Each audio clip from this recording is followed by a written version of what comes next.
Hello everybody, I hope you're all doing well. Today's eligibility presentation is over the communication disorder. First, I'd like to start with the definition of what a communication disorder is.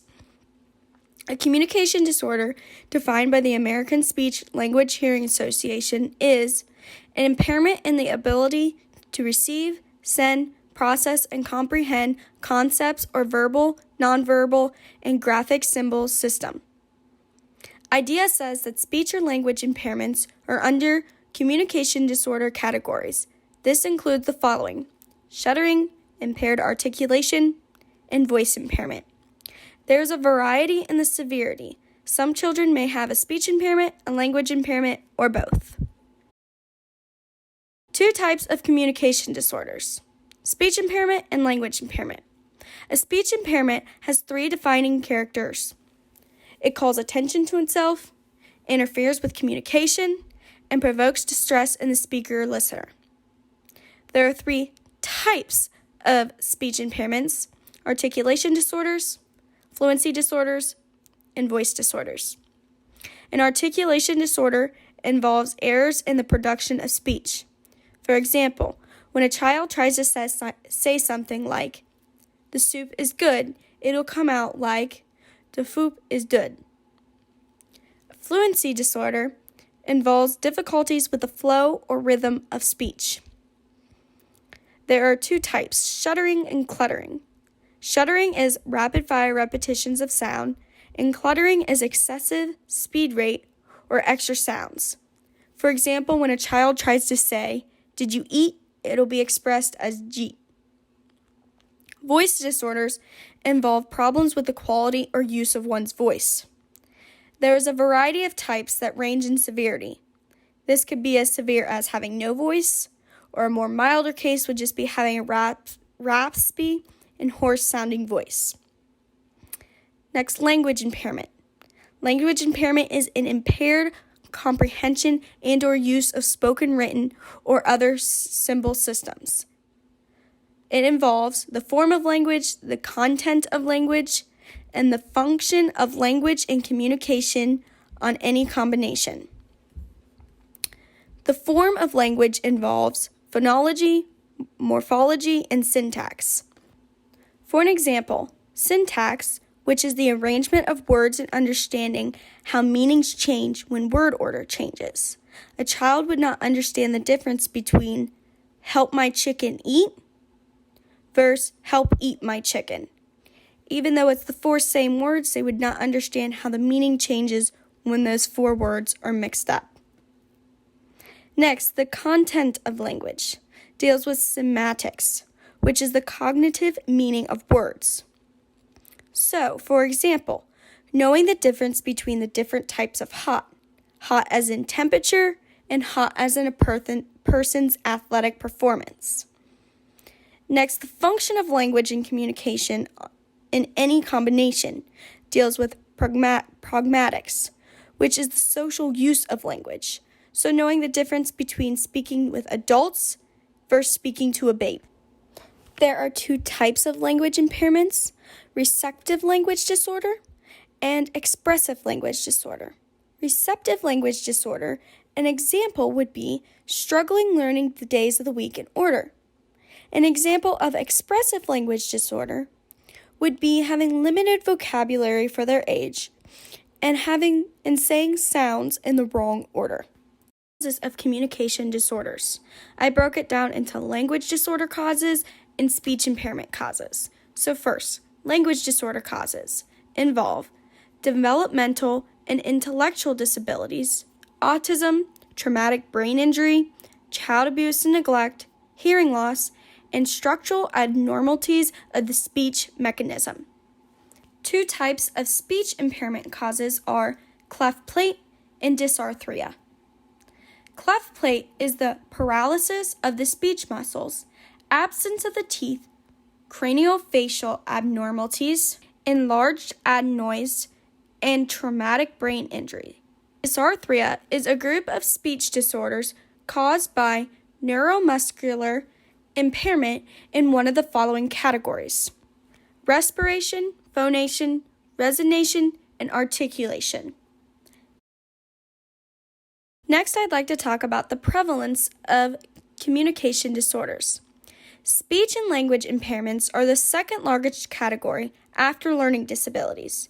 2.5% of school-age children and 19% of all students deal with communication disorders. About 1/2 of all elementary students who are served by school-based speech-language pathologists deal with speech and language production problems. It is also more prevalent among males than females. Now I would like to talk about the characteristics of speech impairments. There are 4 basic kinds of speech sound errors that occur. They are distortions, substitutions, omissions, and additions. Distortions is a speech sound is distorted when it sounds more like the intended phoneme rather than another speech sound, but is conspicuously wrong. An example of a distortion would be when a person tries to say the word sleep, but it comes out sounding like sleep or sleep. Many times a person will have a lisp or whistling. Next is substitution. This occurs when they substitute one sound for another. An example of this would be saying train for cane. Next is omissions, when a person omits certain sounds. For an example, saying cool instead of school. They are leaving out the S at the beginning of the word. Lastly is additions, putting extra sounds in words. For example, instead of saying hammer, they say hamber. They are putting a B in the word, making it pronounced as hamber. Children with fluency disorders, which is a category under speech impairments, many times struggle with behavior. They have excessive tension and secondary mannerisms. Next is characteristics of language impairments. Someone that has a receptive language disorder is unable to comprehend spoken sentences or follow sequence of directions. As stated earlier, many times they struggle with learning the days of the week in order. A person with expressive language disorder have limited vocabulary and use incorrect words or phrasing. Depending on the severity, they may not be able to speak at all and only communicate through hand gestures. Children with more serious language disorders have social development problems. Many times they have reading and writing disabilities. Also, they will have poor comprehension and many times lower vocabulary. I have a Quizlet set up. It's about 12 questions that you can quiz yourself and review. You can either pause the video or come back at the end. Thank you. So for eligibility requirements, Article 7 states that a language or speech impairment is characterized by one of the following impairments that adversely affects the student's educational performance, with language impairments in the comprehension or expression of spoken or written language resulting from organic or non-organic causes that are non-maturational in nature. Speech impairments that may include fluency, articulation, and voice disorders in the student's speaking behavior in more than one speaking task that are non-maturational in nature, including impairments that are the result of a deficiency of structure and function of the oral peripheral mechanism. So in this definition, we see the term non-maturational repeated in both the language and speech impairment parts. So let's break down what that means. So for example, a child that is born prematurely may be behind in speech, but that does not mean that they have an impairment that would qualify under the requirements for a communication disorder in Article 7 to receive special education. In the terms of the Article 7 definition, the student would qualify for special education if he or she is having trouble comprehending or expressing spoken or written language as a result of natural or unnatural causes that do not relate to the student's growth progress. To break this down further, let's look at some language and speech aspects to determine an impairment for a student. Language impairments affect the student's primary language systems in one or more of the following components: word retrieval, phonology, morphology, syntax, semantics, and pragmatics. Word retrieval is referring to the student having trouble recalling a word or phrase that they have heard and understood before, but the student is having trouble, and they may say that it's the phrase or the word is on the tip of their tongue. If a student is having a phonology impairment, this means he or she does not use some or all of the speech sounds to form words as expected for a student that age. Morphology problems involve the student having difficulties with bound morphemes such as past tense and third person singular inflections. And syntax is referring to the grammar. A student with a language impairment would have trouble forming sentences in the proper way with a combination of phonology, morphology, and syntax. And an example could be someone asking a student, "What does a dentist do?" And then his or her response would be, "He fixed my teeth," which is not grammatically correct. So that would be an indication of a language impairment. Semantic problems in a student can mean difficulty following directions, using a limited number of words to express oneself, and difficulty in asking and answering questions. Pragmatics could cause a student with a language impairment to not appropriately use language in social contexts, which can make interacting with peers and adults difficult. For speech impairments in the student's speaking behavior that is not attributed to the lack of development due to age, and that includes voice, fluency, and articulation.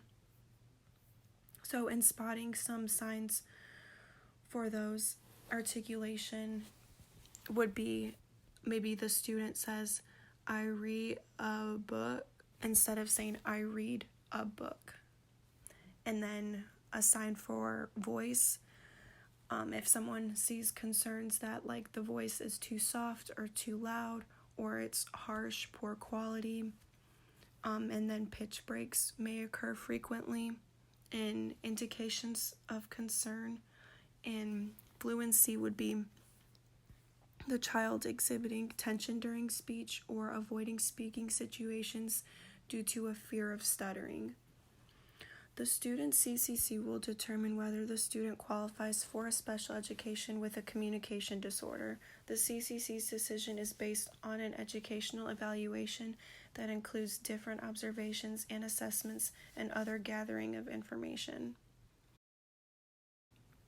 The following factors are considered in determining a language impairment: progress in gen ed curriculum that includes an analysis of already used intervention and assessment on current academic achievement; social and developmental history that may include communication skills, social interaction skills, responses to sensory experiences, and relevant family and environmental information; an observation of the student in the student's learning environment; available medical information that is educationally relevant; any other assessments and information that were collected prior to referral or during the evaluation that are necessary in determining the student's eligibility.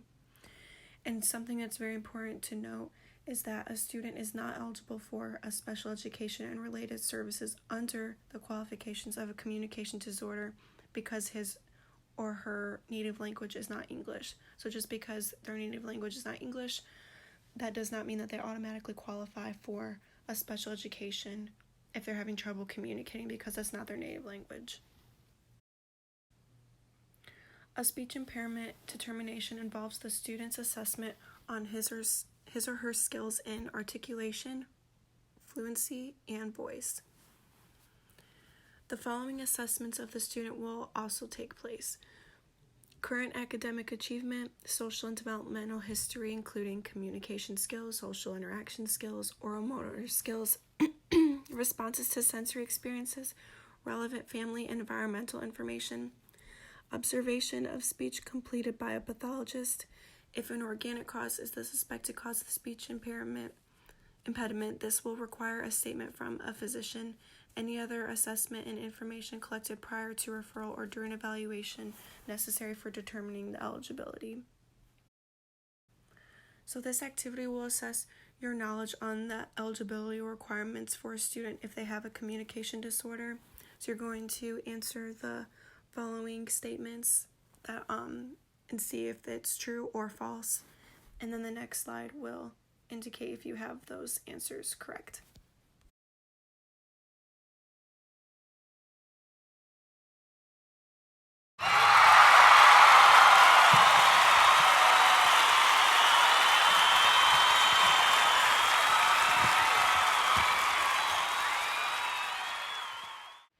Assistive technologies. There are 3 types of assistive technologies for people with communications disorder. These technologies support learning of individuals with hearing loss, loss of voice and speech, language disorders, and it helps them to communicate. Assistive listening devices, argumentative and altering communication devices, and altering devices are the 3 types of assistive technologies for people with communications disorder. Assistive listening devices amplify sounds you want to hear, especially when there is background noise. These can be found in hearing aids and cochlear implants and help amplify certain sounds so that you can hear them better. Personal amplifiers and FM systems are other types of assistive listening devices. Personal amplifiers allow other people to speak into a mic and have that be plugged into your amplifier so you can hear them clearer. They cost around $200 and can be bought at Best Buy or Walmart. FM systems use radio broadcast technology to bring you sounds you want to hear and cost around $700 and can be bought at Best Buy. The next type of assistive technology that I would like to talk to you about is argumentative and alternating communication devices. These help people with communication disorder to express themselves and can range from simple things to complex computer systems. There are 2 types of AACs, unaided systems and aided systems. You do not need anything but your body to use an unaided system, because an unaided system includes gestures, body language, facial expressions, and sign language.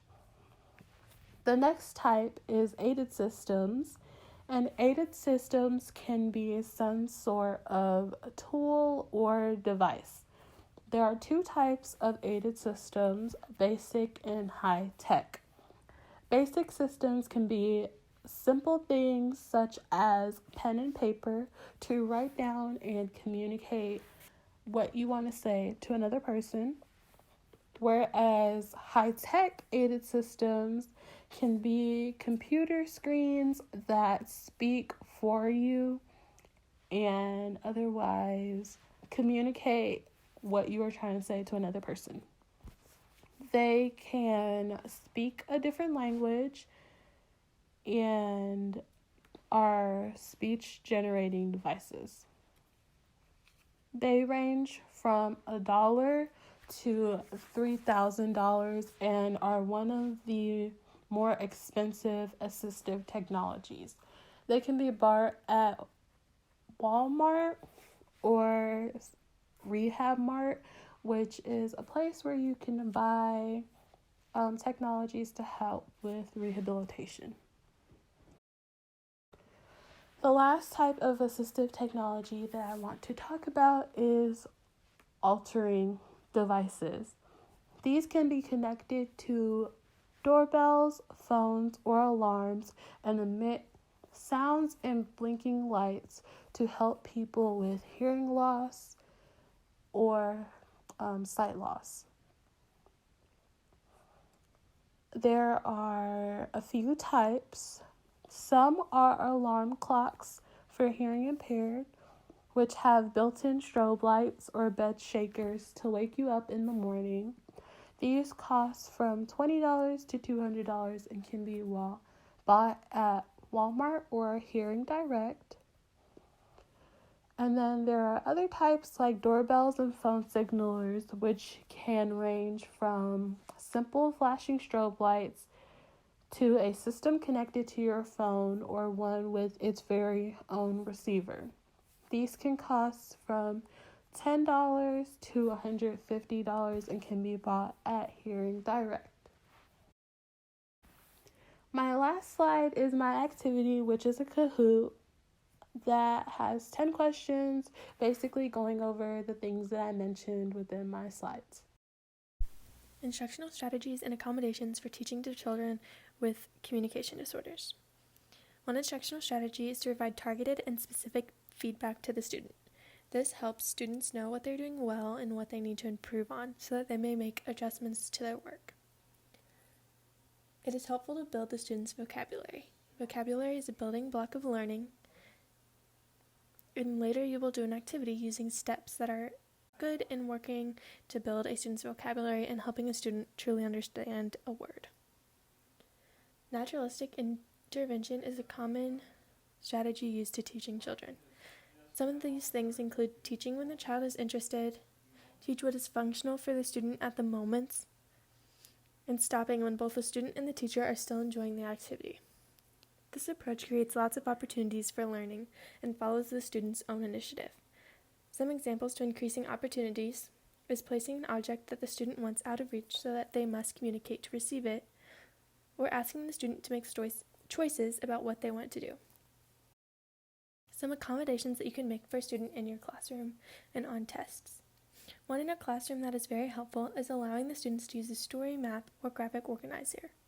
This is also called a story search procedure. As you can see in this picture, there is a plot map of the story of Cinderella. This map may help a student better understand the story and help them to make inferences about the future of the story. An accommodation that's helpful on test is the text-to-speech function so that students may not only see the words but may also hear them.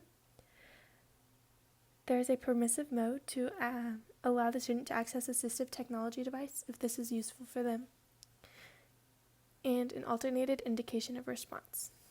This may allow the students to answer in a form that is doable for them, and this will allow them to complete their test. As quickly as you can, try to order these steps 1 through 7 in sequence to help students learn new vocabulary as outlined by Dockrell and Messer. Once you have done this activity, press play to reveal the answers. Pause the video here. You found all the answers? Great work! Thank you for watching our presentation. There are links in the description to the Kahoot and Quizlet activities.